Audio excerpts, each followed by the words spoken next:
오늘은 느헤미야 9장 22절부터 31절까지의 말씀입니다. 느헤미야 9장 22절부터 31절까지의 말씀 조금 길지만 이해를 돕기 위해서 제가 다 읽겠습니다. 여러분 눈으로 잘 따라 읽으시길 바랍니다. 또 나라들과 족속들을 그들에게 각각 나누어 주심에 그들이 시혼의 땅 곧 헤스본 왕의 땅과 바산 왕 옥의 땅을 차지하였나이다. 주께서 그들의 자손을 하늘의 별같이 많게 하시고 전에 그들의 열조에게 들어가서 차지하라고 말씀하신 땅으로 인도하여 이르게 하셨으므로 그 자손이 들어가서 땅을 차지하되 주께서 그 땅 가나안 주민들이 그들 앞에 복종하게 하실 때에 가나안 사람들과 그들의 왕들과 본토 여러 족속들을 그들의 손에 넘겨 임의로 행하게 하심에 그들이 견고한 성읍들과 기름진 땅을 점령하고 모든 아름다운 물건이 가득한 집과 판 우물과 포도원과 감람원과 허다한 과목을 차지하여 배불리 먹어 살찌고 주의 큰 복을 즐겨 싸우나 그들은 순종하지 아니하고 주를 거역하며 주의 율법을 등지고 주께로 돌아오기를 권면하는 선지자들을 죽여 주를 심히 모독하였나이다. 그러므로 주께서 그들을 대적의 손에 넘기사 그들이 공고를 당하게 하심에 그들이 환난을 당하여 주께 부르짖을 때에 주께서 하늘에서 들으시고 주의 크신 긍휼로 그들에게 구원자들을 주어 그들을 대적의 손에서 구원하셨거늘 그들이 평강을 얻은 후에 다시 주 앞에서 악을 행함으로 주께서 그들을 원수들의 손에 버려두사 원수들에게 지배를 당하게 하시다가 그들이 돌이켜 주께 부르짖음에 주께서 하늘에서 들으시고 여러 번 주의 긍휼로 건져내시고 다시 주의 율법을 복종하게 하시려고 그들에게 경계하셨으나 그들이 교만하여 사람이 준행하면 그 가운데서 삶을 얻는 주의 계명을 듣지 아니하며 주의 규례를 범하여 고집하는 어깨를 내밀며 목을 굳게 하여 듣지 아니하였나이다. 그러나 주께서 그들을 여러 해 동안 참으시고 또 주의 선지자들을 통하여 주의 영으로 그들을 경계하시되 그들이 듣지 아니하므로 열방 사람들의 손에 넘기시고도 주의 크신 긍휼로 그들을 아주 멸하지 아니하시며 버리지도 아니하셨사오니 주는 은혜로우시고 불쌍히 여기시는 하나님이심이니이다. 아멘. 하나님 좋은 날 주시고 이곳에 모여서 우리 하나님을 예배하시도록 해주셔서 감사합니다. 기록된 말씀을 통해서 늘 우리에게 교훈해 주시고 어떻게 살아야 할지 깨우쳐 주시니 참 감사합니다. 예배 드리러 이곳에 모인 우리 사랑하는 성도님들 하나님께서 한 분 한 분 기억해 주시고 말씀으로 축복해 주시옵소서. 또 상황이 여의치 못해서 가정에서 온라인으로 예배 드리는 분들도 계십니다. 동일한 은혜를 그분들에게도 하나님 베풀어 주시고 집중해서 예배 잘 드릴 수 있도록 도와주시옵소서. 우리 교회 건강이 좋지 못한 분들이 여러 분 계십니다. 그분들을 위해서 우리가 잠시 기도했습니다. 하나님 우리의 기도를 들어주시고 꼭 응답해 주셔서 참 그분들 오래오래 우리와 함께 주님을 섬기시도록 하나님 도와주시옵소서. 부족한 종이 말씀 전할 때 함께 해주시고 오늘 이 말씀이 우리에게 큰 은혜가 되게 하시고 또 깨달음이 되게 해 주시옵소서. 모든 것 감사드리며 예수님의 이름으로 기도드립니다. 아멘. 자리에 앉겠습니다.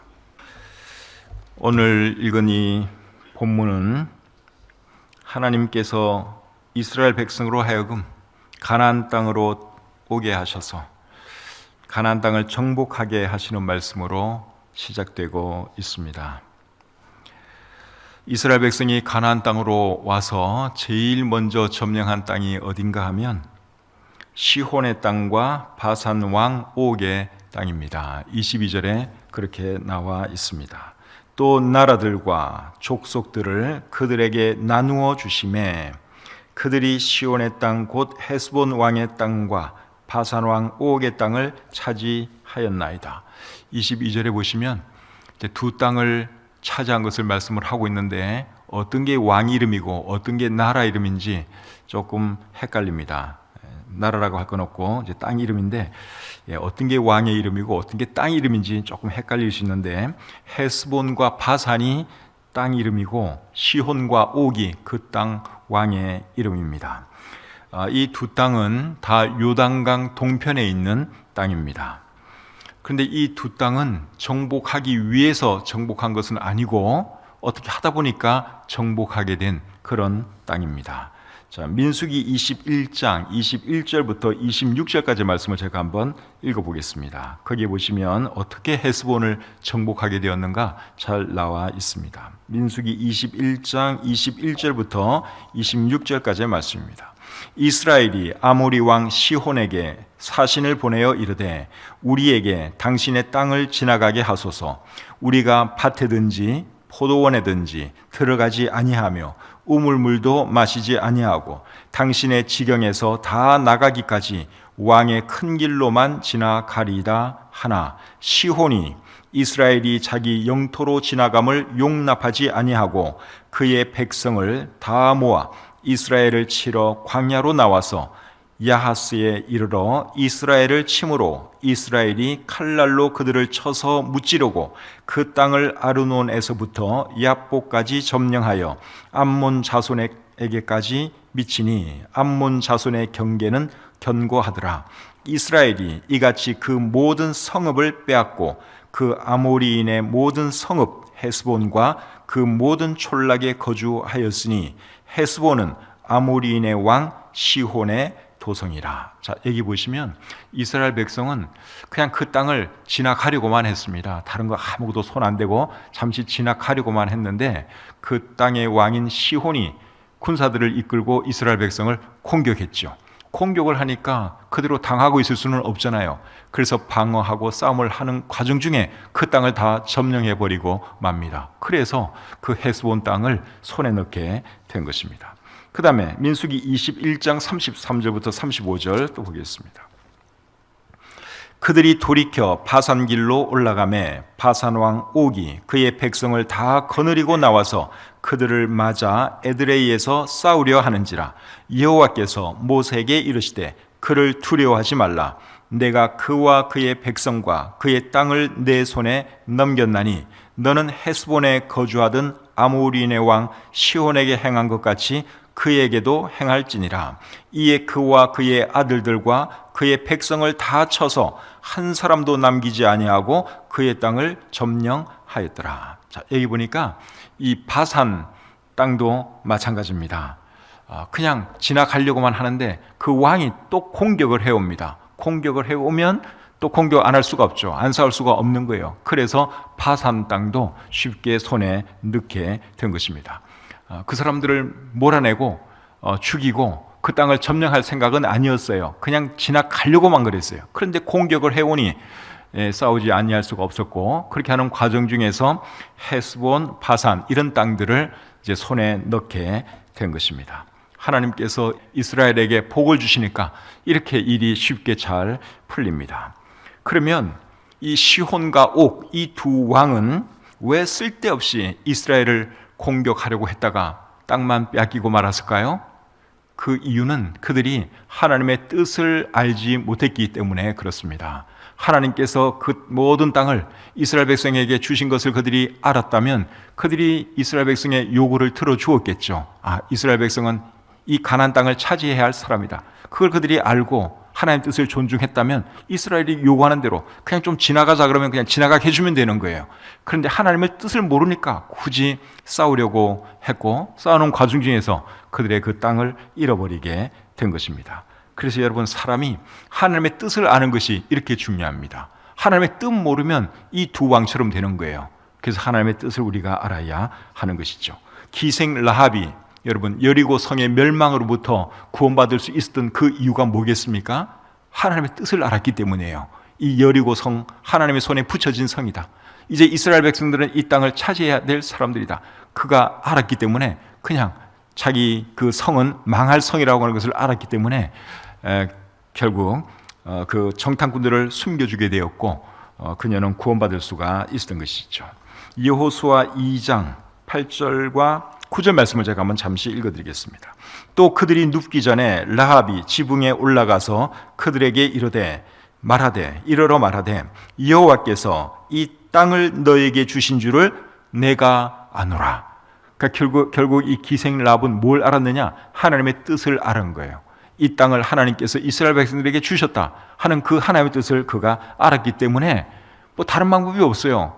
그래서 결국은 정탐꾼들을 숨겨주게 되었고, 그 일 때문에 유일하게 그 라합과 그 집안 사람들만 멸망으로부터 구원받을 수 있었죠. 그래서 우리도 어떤 일을 할 때 이 일이 하나님의 뜻인지 아닌지 그것부터 생각을 해야 합니다. 이 일이 하나님의 뜻이 아니라면 아예 안 하는 것이 좋습니다. 그리고 이게 분명한 하나님의 뜻이다, 그런 확신이 있을 때 그때 일을 해도 해야 하는 것이죠. 잠언 19장 21절에 이렇게 말합니다. 사람의 마음에는 많은 계획이 있어도 오직 여호와의 뜻만이 완전히 서리라. 우리가 계획은 마음대로 세울 수 있어요. 계획 세우는 것은 우리 마음이에요. 그런데 하나님의 뜻만이 완전히 선다 그랬습니다. 내가 아무리 계획을 세워도 그것이 하나님의 뜻이 아니라면 절대로 이루어지지 않습니다. 그냥 헛수고하는 거예요. 그러니까 애초부터 어떤 일을 하고 싶으면 하나님께 충분히 기도를 해야 되는 거죠. 이게 하나님 뜻입니까? 아닙니까? 기도를 충분히 하고 하나님의 뜻이라는 확신이 마음속에 생기면 그때 그 일을 해야지 그 결과가 좋을 수 있다 하는 것이죠. 계속 오늘 이 본문을 보시면 하나님은 아브라함에게 약속하신 대로 이스라엘로 하여금 큰 민족이 되게 하셨고, 또 주시겠다고 하신 가나안 땅을 이스라엘 백성들에게 주셨습니다. 23절 24절 보겠습니다.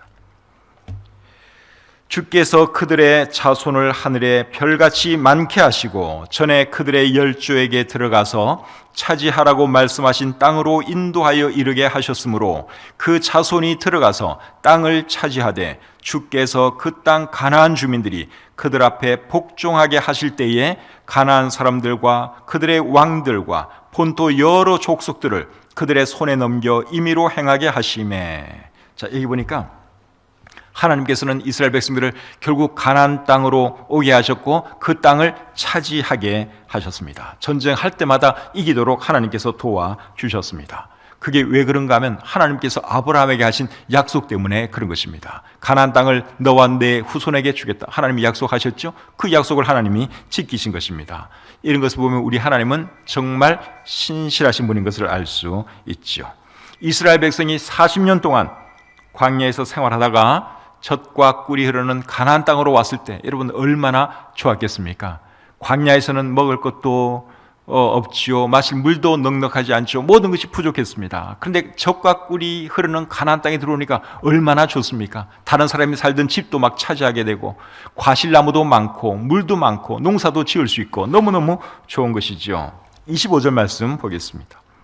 그들이 견고한 성읍들과 기름진 땅을 점령하고 모든 아름다운 물건이 가득한 집과 판 우물과 포도원과 감나문과 허다한 과목을 차지하여 배불리 먹어 살찌고, 정말 너무너무 좋은 거예요. 오니까 먹을 것 많죠. 너무너무 풍요로웠습니다. 그런데 25절 끝에 말씀이 조금 안 좋죠. 먹어 살찌고 주의 큰 복을 즐겨 싸우나. 주의 큰 복을 누렸건만 그 다음에 무슨 말이 나올 것 같습니까? 안 좋은 말이 나올 것 같죠? 자, 26절 보겠습니다. 그들은 순종하지 아니하고 주를 거역하며 주의 율법을 등지고 주께로 돌아오기를 권면하는 선지자들을 죽여 주를 심히 모독하였나이다. 여러분, 하나님께서 가나안 땅으로 오셔서 풍요롭게 살도록 해주셨으면 하나님을 더 잘 섬겨야 되잖아요. 그런데 이스라엘 백성은 그렇지를 못했습니다. 하나님 제대로 섬기지 않았어요. 우상 숭배하고 악을 행하고 또 돌아오라고 외치는 선지자들을 죽이고, 그런 일을 이스라엘 백성들이 했습니다. 모세가 죽기 전에 이스라엘 백성들에게 신신당부한 것이 뭔가 하면 가나안 땅에 들어가서 풍요롭게 살게 되거든 절대로 하나님 잊지 말라, 하나님 잘 섬기라 하는 그 부탁을 했습니다. 그 말씀이 신명기 6장 10절부터 13절에 나오는데 제가 한번 읽어드리겠습니다. 신명기 6장 10절부터 13절입니다. 내 하나님 여호와께서 내 조상 아브라함과 이삭과 야곱을 향하여 내게 주리라 맹세하신 땅으로 너를 들어가게 하시고 네가 건축하지 아니한 크고 아름다운 성읍을 얻게 하시며 네가 채우지 아니한 아름다운 물건이 가득한 집을 얻게 하시며 네가 파지 아니한 우물을 차지하게 하시며 네가 심지 아니한 포도원과 감람나무를 차지하게 하사 내게 배불리 먹게 하실 때에 너는 조심하여 너를 애굽 땅 종되었던 집에서 인도하여 내신 여호와를 잊지 말고 내 하나님 여호와를 경외하며 그를 섬기며 그의 이름으로 맹세할 것이니라. 모세가 신신당부했어요. 풍요롭게 살게 되거든 절대로 하나님 잊지 말고 하나님 잘 섬겨라. 신신당부했는데 이스라엘 백성들은 그렇게 하지를 못했습니다. 또 신명기 8장 11절부터 14절 말씀 제가 읽어드리겠습니다. 신명기 8장 11절부터 14절. 내가 오늘 내게 명하는 여호와의 명령과 법도와 규례를 지키지 아니하고 내 하나님 여호와를 잊어버리지 않도록 삼갈지어다. 네가 먹어서 배부르고 아름다운 집을 짓고 거주하게 되며 또 내 소와 양이 번성하며 내 은금이 증식되며 내 소유가 다 풍부하게 될 때에 내 마음이 교만하여 내 하나님 여호와를 잊어버릴까 염려하노라. 사람이 배가 부르면 하나님을 잊어버릴 가능성이 굉장히 높죠. 그걸 이제 염려한다 그랬는데 그 염려가 현실이 되고 말았습니다. 이스라엘 백성이 하나님을 잊어버리고 말았어요. 그런데 이런 일은 사실 누구에게라도 일어날 수 있습니다. 우리에게도 그런 일은 일어날 수 있습니다. 사람이 어려울 때는 하나님 좀 섬기다가 좀 살만하면 하나님 잊어먹고 신앙생활하지 않는 그런 사람들 많이 있잖아요. 우리나라가 1970년대, 1980년대에는 교회 다니는 사람들이 굉장히 많았습니다. 교회들마다 부흥했습니다. 교회로 사람들이 막 모여들었습니다. 그런데 1990년대, 2000년대 들어서면서부터는 이제 그러질 않아요. 지금은 여러분 사람들이 교회에 별로 관심이 없어요. 교회를 굉장히 싫어하는 그런 시대가 되어버렸죠. 그게 왜 그런 겁니까? 왜 사람들이 교회 생활을 안 하는 겁니까? 좀 먹고 살만 하거든요. 즐겁게 놀 것도 많고 먹을 것도 많고, 그러니까 하나님이 필요 없어진 거예요. 그러니까 사람들이 하나님에 대해서 관심이 없어진 것입니다. 그래서 사람이 잘 사는 것이 반드시 좋은 것만은 아니에요. 그러니까 적당히 있는 것이 제일 좋습니다. 그래서 아굴 같은 사람은 하나님께 어떤 기도를 드렸죠? 나를 가난하게도 마옵시고 부하게도 마옵시고 오직 필요한 양식으로 나를 먹이시옵소서. 배가 부르면 배불러서 하나님이 누구냐 그럴까 겁나고, 또 너무 가난하면 도적질을 할까봐 겁이 난다. 그렇게 말을 하면서 적당히 있게 해달라고 아굴이라고 하는 지혜자는 그렇게 하나님께 기도를 했습니다. 그래서 재물은 여러분 많으면 좋을 것 같지만 그렇지 않아요. 적당히 있는 것이 제일 좋습니다. 여러분 적당히 있으시죠? 그게 딱 좋은 거예요. 더 많이 있으면 좋겠다 그런 생각 가질 수 있는데 그렇지 않아요. 지금이 딱 좋은 거예요. 그래서 많으면 많은 대로 우리가 하나님께 감사하고, 없으면 없는 대로 그냥 자족하면서 살 줄 알아야 하는 것이죠. 사도 바울이 그런 삶을 살았습니다. 빌립보서 4장 11절 하반절과 12절에서 사도 바울이 이런 말을 합니다. 어떠한 형편에든지 나는 자족하기를 배웠노니 나는 비천에 처할 줄도 알고 풍부에 처할 줄도 알아. 모든 일 곧 배부름과 배고픔과 풍부와 궁핍에도 처할 줄 아는 일체의 비결을 배웠노라. 사도 바울이 정말 좋은 거 배웠어요. 많으면 많은 대로 감사할 줄 알고, 없으면 없는 대로 만족해 하는 그런 삶의 자세. 저와 여러분들도 그런 마음 자세로 살아갈 수 있기를 바랍니다. 그저 딱 적당히 있는 것이 제일 좋습니다. 이스라엘 백성이 하나님을 배반하니까 하나님이 어떻게 하시는 줄 아십니까? 하나님께서 그들을 벌하십니다. 자, 본문 27절부터 29절 말씀 보겠습니다. 느헤미야 9장 27절부터 29절까지 말씀. 그러므로 주께서 그들을 대적의 손에 넘기사 그들이 공고를 당하게 하심에 그들이 환난을 당하여 주께 부르짖을 때에 주께서 하늘에서 들으시고 주의 크신 긍휼로 그들에게 구원자들을 주어 그들을 대적의 손에서 구원하셨거늘 그들이 평강을 얻은 후에 다시 주 앞에서 악을 행함으로 주께서 그들을 원수들의 손에 버려두사 원수들에게 지배를 당하게 하시다가 그들이 돌이켜 주께 부르짖음에 주께서 하늘에서 들으시고 여러 번 주의 긍휼로 건져내시고 다시 주의 율법을 복종하게 하시려고 그들에게 경계하셨으나 그들이 교만하여 사람이 준행하면 그 가운데서 삶을 얻는 주의 계명을 듣지 아니하며 주의 규례를 범하여 고집하는 어깨를 내밀며 목을 굳게 하여 듣지 아니하였나이다. 방금 읽은 이 말씀은 어느 시대에 있었던 일 같습니까? 사사시대에 있었던 그 일을 여기 기록하고 있죠. 사사시대는 여호수아가 죽고 난 뒤부터 이스라엘의 초대왕 사울이 세워질 때까지, 그때까지의 그 기간을 사사시대라고 합니다. 사사를 영어 성경에서는 judge, 판사 이렇게 번역을 했고, 공동번역 성경에서는 판관이라는 말로 번역을 했습니다. 이 사사라는 사람들이 이제 재판도 하고, 그리고 전쟁이 나면 나가서 싸우기도 하고, 그런 이제 지도자 역할을 했기 때문에 판관, 영어로는 judge, 판사, 그리고 우리 개역개정판에서는 사사 이렇게 번역을 하고 있습니다. 사사라고 하는 그 한자를 보면 앞에 사자는 선비사자고 뒤에 사자는 스승사자입니다.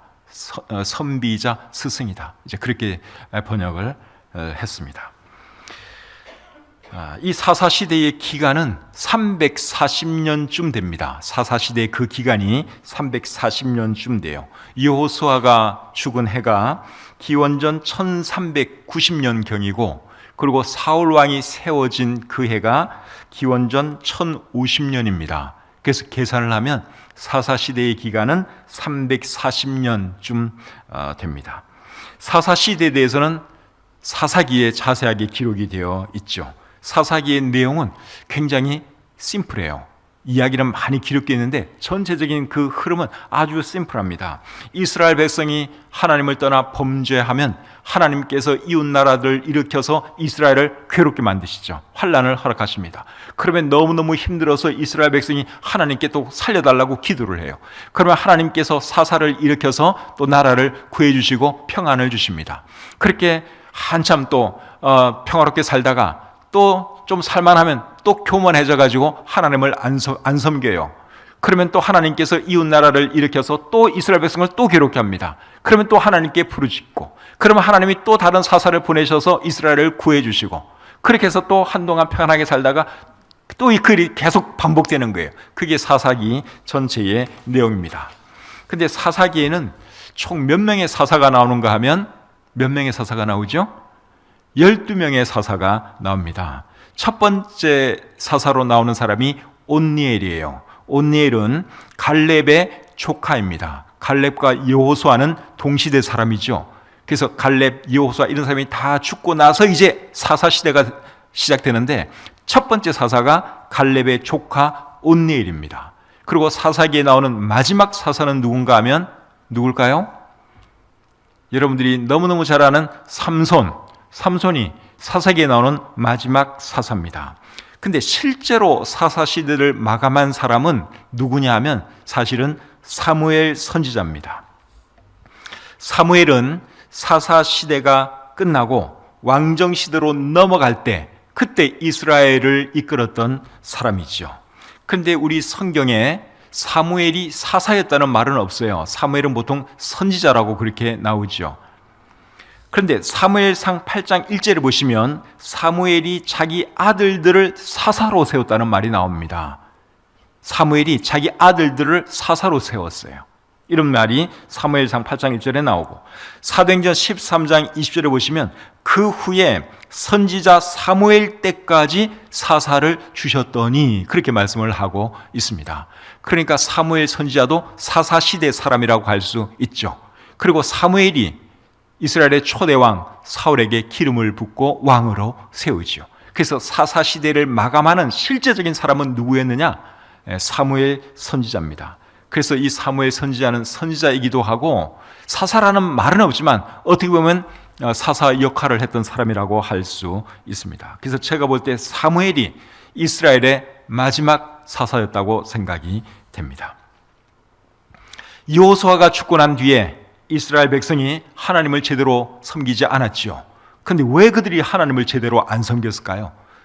여호수아, 갈렙 이런 사람들은 정말 하나님을 잘 섬긴 사람이에요. 그런데 그 이후부터 사람들이 하나님을 안 섬겼어요. 그 이유가 뭔가 하면 사사기 2장 8절부터 10절에 나옵니다. 자, 사사기 2장 8절부터 10절까지의 말씀 제가 읽어드리겠습니다. 여호와의 종 눈의 아들 여호수아가 110세의 죽음에 무리가 그의 기업의 경내 에브라임 산지 가스산 북쪽 딥낫 헤레스에 장사하였고 그 세대의 사람도 다 그 조상들에게로 돌아갔고 그 후에 일어난 다른 세대는 여호와를 알지 못하며 여호와께서 이스라엘을 위하여 행하신 일도 알지 못하였더라. 자, 어떤 일이 일어났는가 하면 요사도 죽고 그 시대의 모든 사람들이 다 죽었어요. 그런데 그 다음 세대 사람들이 하나님을 알지 못했다는 것입니다. 가나안 1세대 사람들은 가나안 땅에 들어와서 열심히 정복하고 또 땅을 이제 경작하고 그런 일은 너무너무 열심히 잘했어요. 근데 이 사람들이 뭘 못했는가 하면 자식들에게 하나님 말씀 가르치고 신앙을 물려주는 그 일을 하지를 못했습니다. 그래서 여호수아와 그 시대 사람들이 다 죽고 나니까 그 다음 세대 사람들은 하나님이 누군지를 모르는 거예요. 하나님이 그들을 위해서 어떤 일을 해주셨는지 전혀 아는 것이 없었습니다. 그래서 결국 어떻게 되느냐 하면 그 가나안 2세대 사람들은 이제 하나님을 떠난 삶을 살게 되고 그리고 우상을 섬기는 그런 삶을 살게 되죠. 사사기 2장 11절부터 15절 말씀도 제가 계속 읽어보겠습니다. 이스라엘 자손이 여호와의 목전에 악을 행하여 바알들을 섬기며 애굽 땅에서 그들을 인도하여 내신 그들의 조상들의 하나님 여호와를 버리고 다른 신들 곧 그들의 주위에 있는 백성의 신들을 따라 그들에게 절하여 여호와를 진노하시게 하였을 때 곧 그들이 여호와를 버리고 바알과 아스타롯을 섬겼으므로 여호와께서 이스라엘에게 진노하사 노략하는 자의 손에 넘겨주사 그들이 노략을 당하게 하시며 또 주위에 있는 모든 대적의 손에 팔아 넘기심에 그들이 다시는 대적을 당하지 못하였으며 그들이 어디로 가든지 여호와의 손이 그들에게 재앙을 내리시니 곧 여호와께서 말씀하신 것과 같고 여호와께서 그들에게 맹세하신 것과 같아서 그들의 괴로움이 심하였더라. 그들이 하나님 섬기지 않고 우상 숭배하고 그러니까 하나님께서 계속 그들을 괴롭게 만드는 거예요. 그래서 그들의 괴로움이 심했다고 사사기 2장 15절 말씀이 우리에게 말씀을 해주고 있습니다. 여러분 정말 비극 아닙니까? 정말 비극이죠. 그 조상들은 하나님 잘 섬겼어요. 그런데 그 다음 세대는 하나님을 알지도 못해요. 하나님을 섬기지도 않아요. 우상을 섬기고 있어요. 그래서 하나님께 맨날 매맞고 괴롭게 살아야 했다는 사실이죠. 그래서 우리 예수님 믿는 부모님들이 정말 잘해야 하는 것이 뭔가 하면 자녀에게 믿음을 심어주고 신앙을 물려주는 것입니다. 그거 정말 잘하셔야 돼요. 그거 잘못하면 다른 거 아무리 잘하셔도 소용없습니다. 여러분 자식이 믿음 생활 제대로 안 하고 세상 따라 살고 우상 숭배하고 산다고 한번 생각을 해보십시오. 얼마나 참 우리 부모님들이 마음이 힘들겠습니까? 그래서 우리가 다른 건 좀 못해도 자식들에게 하나님 말씀 가르치고 믿음 심어주고 신앙 유산 물려주는 그 일은 정말 잘해야 하는 것이죠. 신명기 4장 9절에 이렇게 말씀을 하고 있습니다. 신명기 4장 9절 말씀. 오직 너는 스스로 삼가며 내 마음을 힘써 지키라. 그리하여 네가 눈으로 본 그 일을 잊어버리지 말라. 네가 생존하는 날 동안에 그 일들이 네 마음에서 떠나지 않도록 조심하라. 너는 그 일들을 내 아들들과 내 손자들에게 알게 하라. 모세가 이스라엘 백성들 앞에서 하는 말이에요. 하나님께서 하신 일들 절대로 잊지 마라. 그리고 그 일들을 네 아들들과 손자들에게도 가르쳐라. 그렇게 말을 했습니다. 신명기 6장 5절부터 7절까지입니다. 너는 마음을 다하고 뜻을 다하고 힘을 다하여 내 하나님 여호와를 사랑하라. 오늘 내가 내게 명하는 이 말씀을 너는 마음에 새기고 내 자녀에게 부지런히 가르치며 집에 앉았을 때든지 길을 갈 때든지 누워 있을 때든지 일어날 때든지 이 말씀을 강론할 것이며, 그러니까 자식들 잘 가르치라는 거예요. 하나님 말씀 계속 잘 가르치라. 모세가 그렇게 말씀을 하고 있습니다. 그래서 우리 예수님 믿는 저나 우리 성도님들은 우리 자식들에게 정말 하나님 말씀 잘 가르쳐야 돼요. 다른 재산 많이 못 물려줘도 신앙 유산만큼은 확실하게 우리가 물려줄 수 있어야 하는 것입니다. 어제 제가 기독교 연합신문을 읽었는데요. 그 일면에 기사가 뭔가 하면 기독 부모 81.5%가 자녀 신앙 교육을 원하고 훈련을 원한다 하는 그런 내용이었습니다. 기독교 연합신문 일면에 난 기사예요. 그러니까 많은 기독 부모님들이, 예수님 믿는 부모님들이 자기 자식을 크리스찬으로 키우기를 원하고 양육하기를 원한다 하는 것이죠. 81.5%의 크리스찬 부모들이 그것을 원한다고 여기 그 통계 조사가 나왔습니다. 근데 문제는 이거 원치 않는 부모가 어디 있겠어요? 예수 믿는 부모들은 다 자기 자식들 신앙생활 잘하기를 원하죠. 그런데 실제로는 그렇게 안 한다는 것입니다. 그래서 여기 조사를 해봤더니 가정에서 이제 자식들을 교육시키는데 주로 교육시키는 내용이 인성교육. 그래서 인성교육은 93.9%의 부모들이 인성교육 집에서 시키고 있다. 그걸 여기 말씀을 하고 있고, 그 다음에 지성교육. 지성교육은 79.4%, 진로교육은 69.2%가 이제 그런 교육을 한다고 조사 결과가 나왔습니다. 근데 신앙교육은 몇 프로의 사람들만이 가르치느냐? 58.6%만이 가르친다고 나왔습니다. 인성교육은 93.9%, 지성교육 79.4%, 진로교육 69.2%. 그런데 신앙교육은 그보다 낮아요. 58.6%. 그러니까 신앙을 잘 가르쳐야 된다. 기독 부모 81.5%가 원해요. 그런데 실제로는 안 가르쳐요. 이게 문제죠. 그리고 자녀가 어릴수록 지성교육, 그리고 연령이 올라갈수록 진로교육 비율이 높아졌으며 모든 연령대에서 신앙교육은 최하위를 기록했다. 이게 이제 크리스찬 부모님들의 현 주소예요. 진로교육 열심히 시키고 인성교육도 나름대로 시키려고 열심히 합니다. 근데 신앙교육은 안 시켜요. 근데 신앙을 물려주기를 원하는 마음은 있어요. 그런데 실제로는 신앙교육을 제대로 하고 있지 않다. 그렇게 조사 결과가 나오고 있어요. 그래서 여러분, 우리 크리스찬 부모님들은 자녀들에게 신앙을 물려주셔야 됩니다. 자녀에게 신앙을 물려줄 수 있는 제일 좋은 방법 중에 하나가 가정예배예요. 가정예배 하는 거고요. 그 다음에 성경 읽도록 만드는 거, 그리고 큐티하게 만드는 거, 그거예요. 여기 조사 결과에도 이제 그런 게 나왔는데, 이제 교회에서 뭐 가정예배라든지 성경 읽기, 큐티 나눔 이런 거 할 수 있는 자료를 받아본 적이 있느냐 그렇게 물어봤더니 대형 교회 사람들은 70.7%가 받아봤다. 이제 이렇게 조사가 나왔고요. 49명 이하의 작은 교회에서는 53.2%만이 이제 그런 것을 제공한 것으로 이렇게 나오고 있습니다. 그래서 교회에서 뭐 가정 예배든지 큐티든지 뭐 성경 일독이든지 이런 자료를 자꾸만 이렇게 제공해 주면 여러분들이 그걸 하셔야 돼요. 여러분 자녀들과 함께 하셔야 돼요. 그래서 성경도 같이 읽고 큐티 했는지 확인도 하고 서로 나누기도 하고, 그리고 일주일에 한 번만큼은 꼭 가정 예배 드리시고 매일 할 수 있으면 매일 하면 제일 좋습니다.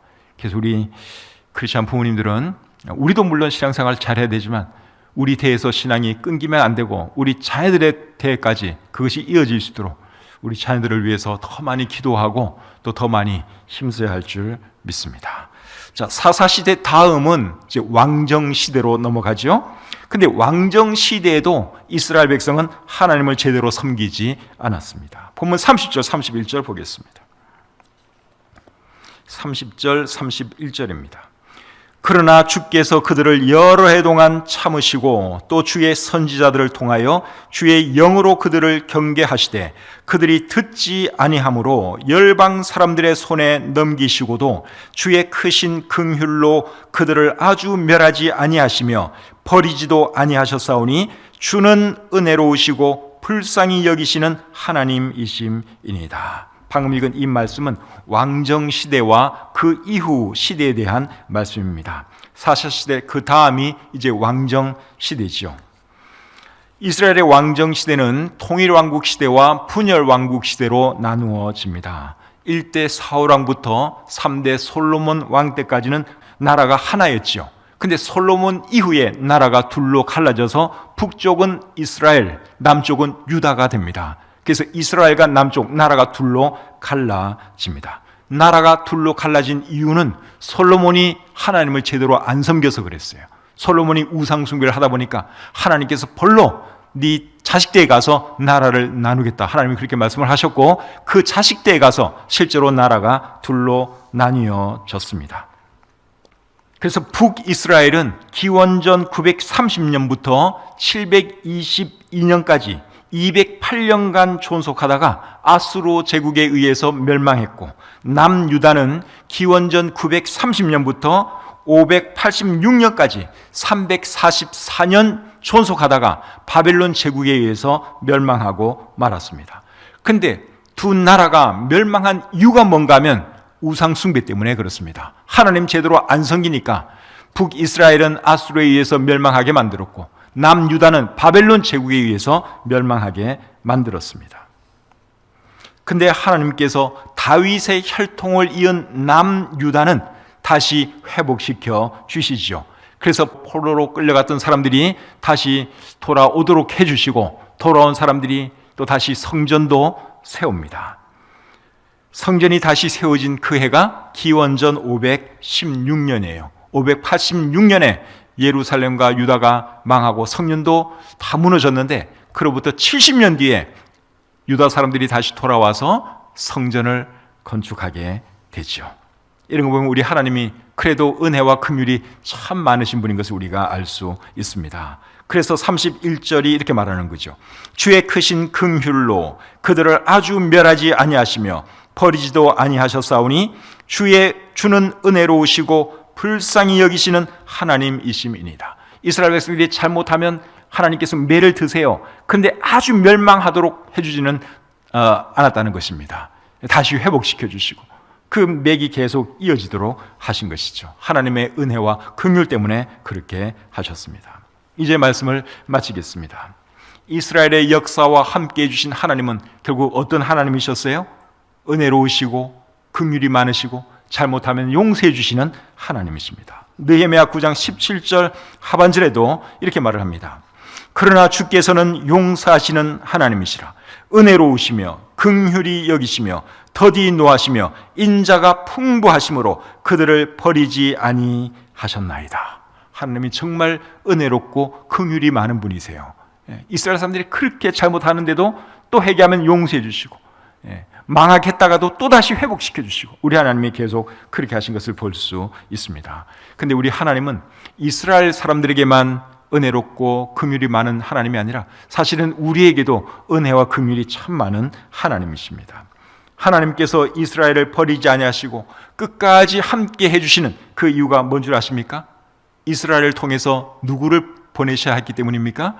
예수님을 보내셔야 했기 때문에 하나님께서 이스라엘을 버리지 아니하시고 계속 존속시켜 두신 것이죠. 2000년 전에 하나님께서 예수님을 이 땅에 보내주셨어요. 예수님을 이 땅에 보내주신 그 이유는 죄로 인하여 멸망할 수밖에 없는 사람들을 구원해 주시기 위해서 그렇게 하셨습니다. 이것이 하나님께서 이 세상 모든 사람들에게 베풀어 주신 은혜요 긍휼입니다. 요한일서 4장 9절과 10절은 이렇게 말합니다. 하나님의 사랑이 우리에게 이렇게 나타난 바 되었으니 하나님이 자기의 독생자를 세상에 보내심은 그로 말미암아 우리를 살리려 하심이라. 사랑은 여기 있으니 우리가 하나님을 사랑한 것이 아니요 하나님이 우리를 사랑하사 우리 죄를 속하기 위하여 화목 제물로 그 아들을 보내셨습니다. 하나님께서 예수님을 이 땅에 보내주신 그 이유가 저와 여러분들의 죄를 용서해 주시고 구원해 주시기 위해서 그렇게 하신 것이죠. 성경을 읽어보시면 성경은 이스라엘에 대해서 굉장히 많은 말을 하고 있죠. 그 이유가 뭔 줄 아십니까? 예수님이 이스라엘 사람이기 때문에 그런 거예요. 이스라엘이 좋아서가 아니에요. 이스라엘을 통해서 하나님께서 예수님을 보내주실 그 목적이 있었기 때문에 이스라엘에 대한 이야기가 우리 성경에는 참 많이 나옵니다.